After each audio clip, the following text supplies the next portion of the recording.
For the past 4 months, we've all been paying a lot less than we should for fuel due to the government's temporary cut to fuel taxes.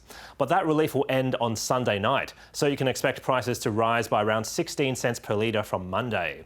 And it means the average price of unleaded petrol will be well above $2 a litre. And you'd be lucky to find diesel for anything less than $2.60 a litre, which will add to the already tough inflation situation. Meanwhile, Brent crude oil fell back below $90 a barrel, as markets are focusing on the positive, which is the fact more oil tankers are getting through the Strait of Hormuz, and totally ignoring the negative, which is the fact that the US and Iran are still fighting. Now locally, the Australian share market ended its day practically flat after big falls in the share price of CSL, retail and software companies were offset by gains across the miners and data centre stocks. It's because tech and AI are suddenly a hot trade again, thanks to Microsoft posting a better than expected profit.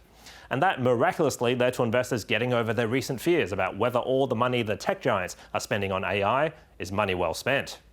The Aussie dollar, meanwhile, has risen to 70.3 US cents, but it's fallen pretty sharply against the yen.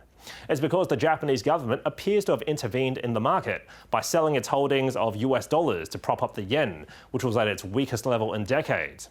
Now, it's a rare and desperate move to try and avert economic pain. Because Japan buys a lot of its food and energy from overseas, a weaker yen makes those purchases and cost of living a lot more expensive. But despite today's fall, it's still a great exchange rate if you're looking for some travel ideas. And that's finance.